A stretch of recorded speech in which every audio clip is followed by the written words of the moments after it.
High Admiral Vexthor of the Nexarian Empire stood on the bridge of his flagship, the Eternal Dawn, his iridescent scales reflecting the starlight as he watched the approaching human vessels with barely concealed contempt. The humans had finally emerged from their solar system, their ships looking like crude industrial equipment compared to the sleek, crystalline vessels of the Nexarian fleet. "Magnificent, aren't they?" he asked sarcastically, his secondary eyes blinking in amusement while his primary set remained fixed on the tactical display. "Such primitive design. They're still using fusion drives and metallic hulls." His second-in-command, Commander Zura, flicked her tail in agreement. "The scans confirm it, High Admiral. Their most advanced weapons appear to be plasma-based, at least 3 generations behind our current technology. Their shields are laughably basic." The human fleet approached in a standard defensive formation, 20 ships arranged in a sphere around what appeared to be their flagship, a vessel twice the size of its escorts, but still dwarfed by the Eternal Dawn. Their ships were angular, practical, with visible weapon emplacements and armor plating that spoke of a species still bound by the limitations of traditional physics.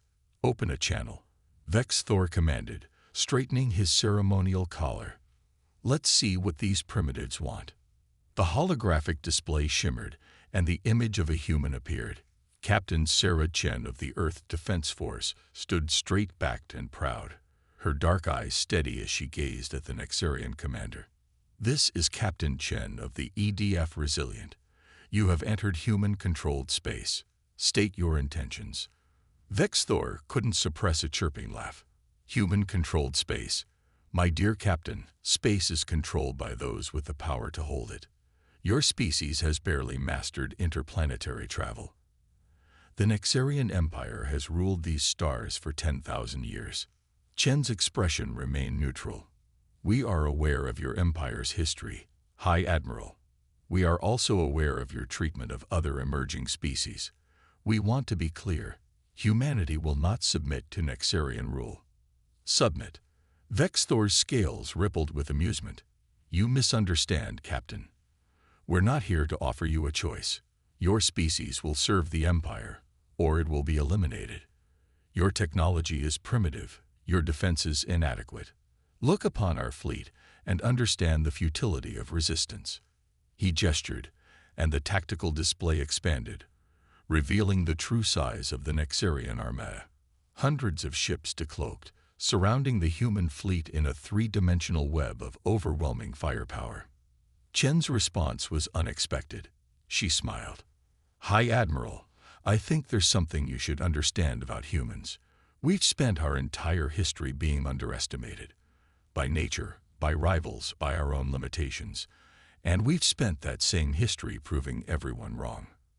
Vexthor's amusement began to fade as he detected something in her tone. Not fear, not desperation, but a strange confidence that made his scales itch with unease. "You see our outdated ships, our primitive weapons, and you think you know what humanity is capable of. That's exactly what we wanted you to think. For the past 50 years, while we made a show of slowly developing our space program, we were preparing for this moment." "Preparing?" Vexthor scoffed, but there was a note of uncertainty in his voice. "With these vessels, your entire fleet couldn't scratch the paint on one of our cruisers." "These vessels?" Chen's smile widened. "High Admiral, these aren't our fleet. These are the distraction." Before Vexthor could respond, his tactical officer called out in alarm. "High Admiral, we're detecting massive energy signatures everywhere. They're coming from... I don't understand. The readings make no sense." Deep in the void between the stars, humanity's true power was about to reveal itself. The greatest deception in military history was about to unravel, and the Nexarian Empire was about to learn why humans had always thrived on being underestimated. The game was about to change. And Vexthor, for the first time in his long career, felt the cold touch of fear. 5 kilometers beneath the surface of Europa, in a facility unknown to all but a select few humans, Dr. Elena Rodriguez stood before a massive holographic display. The cavern around her hummed with power drawn from the moon's vast oceanic currents, powering humanity's greatest secret. Project Prometheus status report, she commanded, her voice steady despite the tension evident in her shoulders. The display shifted, showing a vast network of quantum signatures scattered throughout the solar system and beyond. All systems nominal, reported her AI assistant, HFY. The quantum fold network is operating at 99.8% efficiency. The stealth field has maintained complete coverage of all facilities for the past 7 years, 3 months, and 12 days. Elena allowed herself a small smile. For half a century, humanity had maintained an elaborate charade, while the world watched their apparently slow progression into space. Conventional rockets, basic ion drives, elementary shield technology. The true advancement of human science had happened in secret, hidden from both their own population and any watching alien eyes. The quantum fold technology had been discovered almost by accident, a peculiar anomaly in a quantum computing experiment that had revealed an entirely new way of manipulating space-time. Rather than rushing to announce the discovery, the world's governments had made an unprecedented decision to keep it secret and develop it slowly, carefully, knowing that someday they would need every advantage they could get. A communication window opened in the holographic display. Dr. Rodriguez. Captain Chen's face appeared, the bridge of her primitive vessel visible behind her. The Nexarians have taken the bait. They've surrounded us exactly as predicted. Excellent work, Captain, Elena responded. How's our friend Vexthor reacting? Exactly as the psychological profile suggested. His species' inherent superiority complex is working in our favor. He's so convinced of their technological supremacy that he can't even conceive of the possibility that we might have something he doesn't understand. Elena turned to another display, this one showing the true pride of humanity's achievement. Hidden in quantum-folded space around the solar system, the real human fleet waited, ships that didn't rely on conventional propulsion or weapons, but instead manipulated the fabric of space-time itself. Vessels that could appear and disappear at will, not through cloaking technology, but by literally folding themselves through higher dimensions. The Nexarians think they're looking at our best technology. Elena mused, watching as more of their ships decloaked around Chen's task force. They have no idea they're actually looking at our oldest, most outdated vessels. Ships we kept in service specifically for this deception. Her tablet chimed with an incoming message from the European facility. The quantum cores were all synchronized and ready. Humanity's real flagship, the Terra Invicta, was prepared to make its first public appearance. At over 20 kilometers long, it was larger than anything the Nexarians had ever built, and its technology would rewrite their understanding of what was possible. HFY.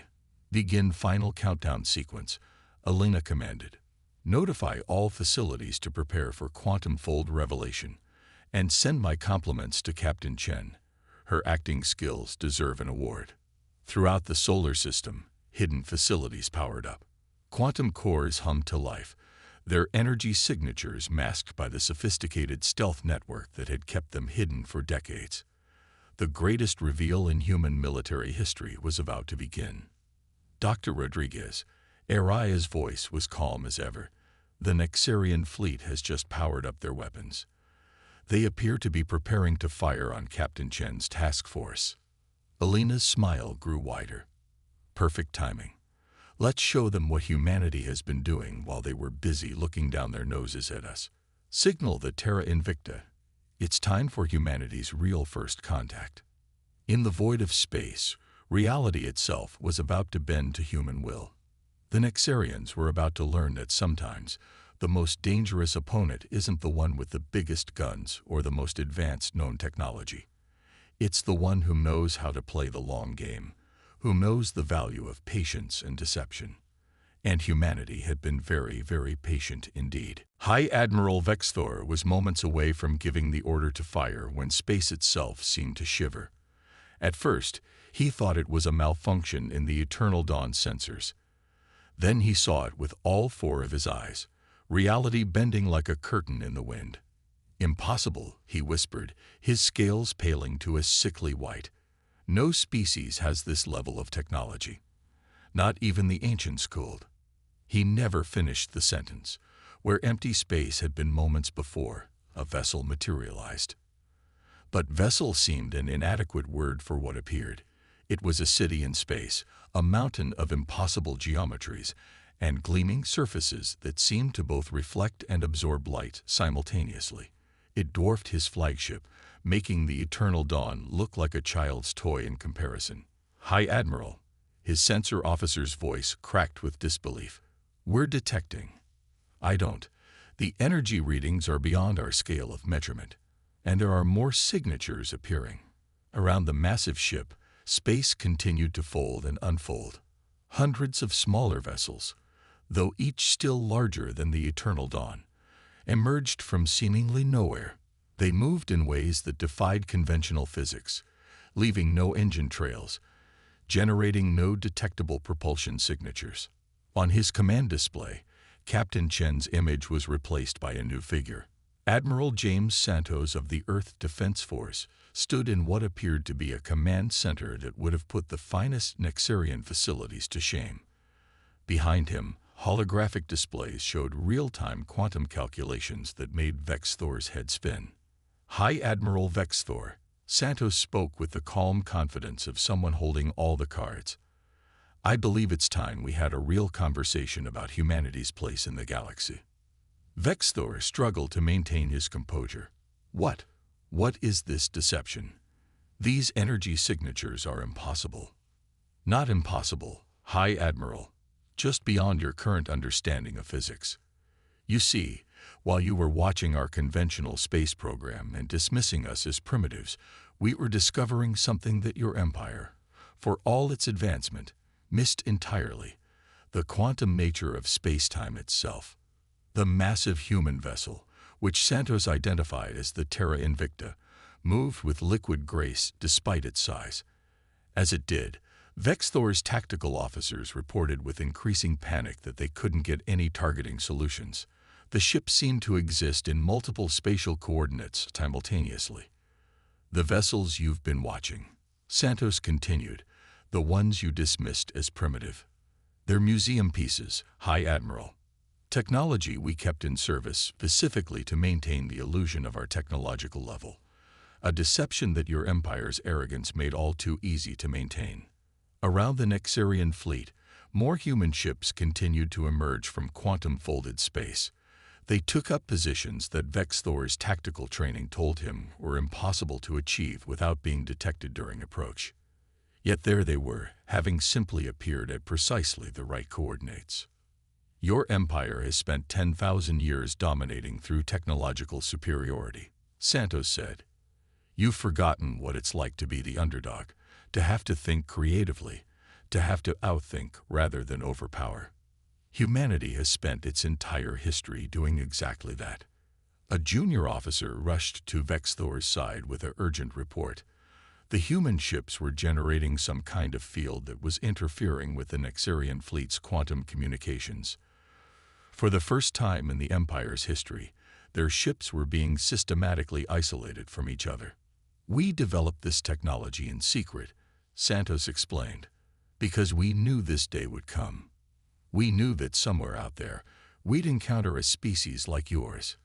Arrogant, expansionist, convinced of their own superiority. And we knew that our best advantage would be letting you underestimate us." Vex Thor watched in horror as his mighty fleet, the pride of the Nexarian Empire, was systematically surrounded by vessels that seemed to ignore the fundamental laws of physics as he understood them. His tactical display was a chaos of impossible readings and error messages. "So, High Admiral," Santos' voice carried a hint of steel beneath its professional courtesy, "shall we discuss terms? Or would you prefer a demonstration of just how far humanity has advanced beyond fusion drives and metallic hulls?" In that moment, Vex Thor understood with crystal clarity that he wasn't facing a primitive species making its first stumbling steps into space. He was facing a civilization that had masterfully orchestrated one of the greatest military deceptions in galactic history. And now, That deception was over. Pride had always been the downfall of empires, and the Nexarians were no exception. Despite being completely outmaneuvered, High Admiral Vexthor couldn't accept the humiliation of surrender. With a snarl that showed his crystalline teeth, he gave the order that would go down in history as the Nexarian Empire's greatest mistake. All ships, open fire. The space between the fleets erupted in a dazzling display of energy weapons. Hundreds of Nexarian vessels unleashed their full arsenal, filling the void with plasma torpedoes and quantum-tipped missiles. It was enough firepower to reduce a planet to ash. Not a single shot hit its target. On the bridge of the Terra Invicta, Admiral Santos watched calmly as the human fleet demonstrated the true power of quantum-fold technology. Ships simply weren't where they appeared to be, existing in multiple quantum states simultaneously.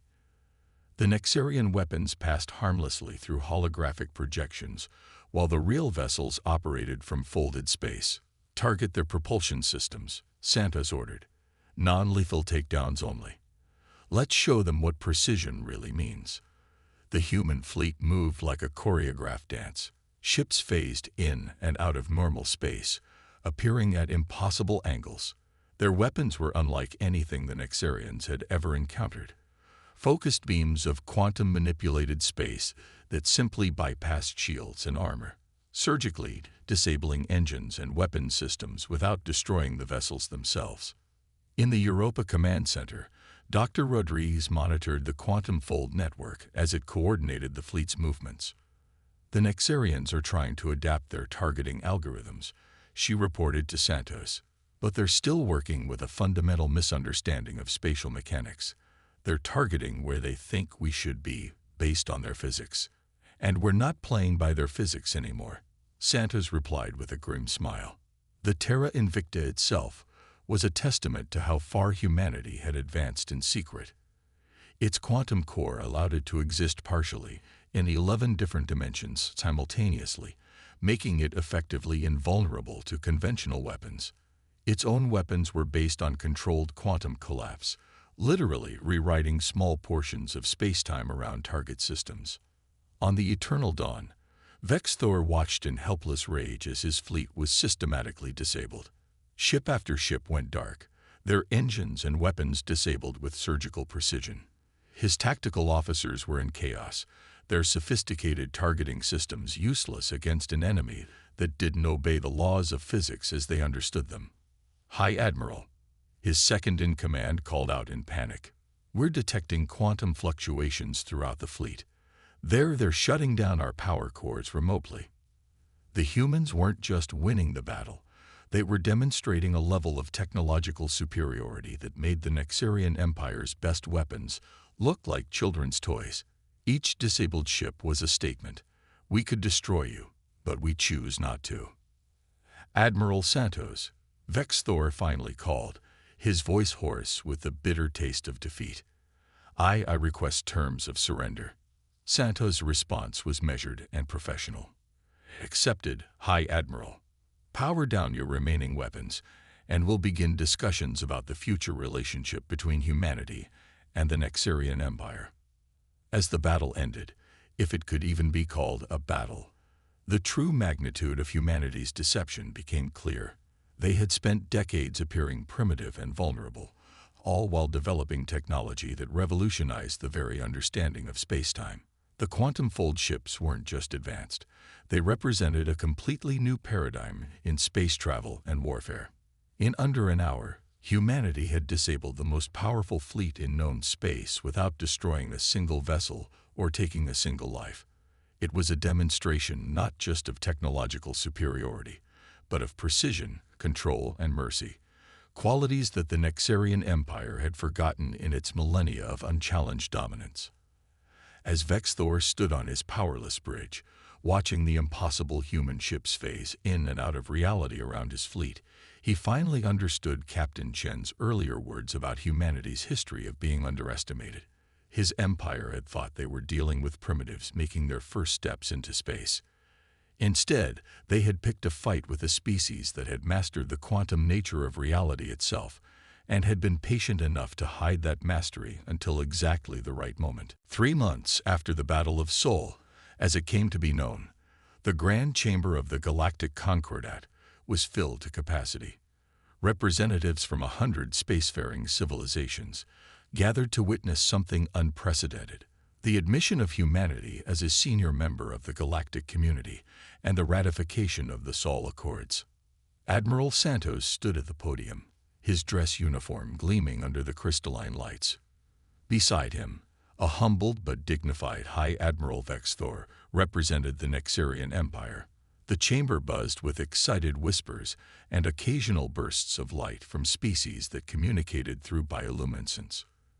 For centuries, Santos began, his voice carrying across the chamber. Humanity looked to the stars and wondered if we were alone. When we discovered we weren't, we also discovered that the galaxy was dominated by empires and hierarchies based on technological superiority. We knew we had a choice: reveal ourselves immediately as a junior race and accept subjugation, or play the long game. In orbit above them, the Terra Invicta hung like a second moon, its quantum-fold technology now the subject of intense study by scientists from across the galaxy. But humanity wasn't hoarding its discoveries. Part of the Seoul Accords included the controlled sharing of quantum-fold technology, under strict conditions that it be used for peaceful purposes. The Nexarian Empire, Vexthor spoke next, his scales now a humble shade of blue, has ruled through force for 10,000 years. We forgot the virtues of patience, innovation, and mercy. Humanity didn't just defeat our fleet, they showed us a better way forward. Dr. Rodriguez, seated in the diplomatic section, smiled as she remembered the weeks following the battle. The Nexarians had been stunned to learn that humanity's quantum-fold technology could have easily been used as a weapon of mass destruction. Instead, it had been used with surgical precision to disable rather than destroy. The Seoul Accords represented more than just a peace treaty. They established new principles for galactic civilization. Technological advancement balanced with ethical restraint, strength tempered by mercy, and the recognition that true progress comes not from domination but cooperation. We kept our true capabilities hidden. Santos continued, not out of fear, but because we wanted our first major action on the galactic stage to set the right precedent. We could have revealed ourselves with weapons blazing. Instead, we chose to demonstrate that superior technology doesn't have to mean superior destruction. The changes were already rippling through galactic society. The revelation of quantum-fold technology had opened up new possibilities for exploration, commerce, and scientific research. Several formerly antagonistic species had approached Earth about peaceful collaboration, impressed by humanity's combination of technological prowess and ethical restraint. Captain Chen, now promoted to admiral, led the initiative to establish a new galactic defense force, combining the best aspects of various species' military traditions. The force would serve not as a tool of dominance, but as peacekeepers and explorers. The age of imperial dominance is over, Santos declared to the chamber. We propose a new era of cooperation and mutual advancement. Earth will share its quantum-fold technology not with individual empires, but with the galactic concordat itself. Together, we can explore not just the physical universe, but new ways of existing as a unified galactic community. As the chamber erupted in approval, Dr. Rodriguez's tablet chimed with updates from the Europa facility. The quantum-fold network was detecting signals from previously unknown regions of space. There were more mysteries to explore, more discoveries to make. But now, humanity wouldn't be doing it alone or in secret. In the end, humanity's greatest achievement wasn't the mastery of quantum-fold technology or the bloodless defeat of a superior force. It was proving that advancement didn't have to come at the cost of ethics, that superior technology didn't have to mean superior cruelty, and that the future of space exploration belonged not to the strongest empire, but to those who could imagine better ways of wielding power. As the Seoul Accords were signed and ratified, a new chapter in galactic history began. The stars themselves seemed to shine brighter, as if appreciating that their ancient light would now witness not the expansion of empires, but the growth of understanding between civilizations. Humanity had changed everything, not through overwhelming force or destructive power, but through patience, ingenuity, and the wisdom to know that true strength lies not in the ability to destroy, but in the choice to preserve and protect. The future was no longer written in the language of conquest. It was written in the quantum possibilities of cooperation, innovation, and hope.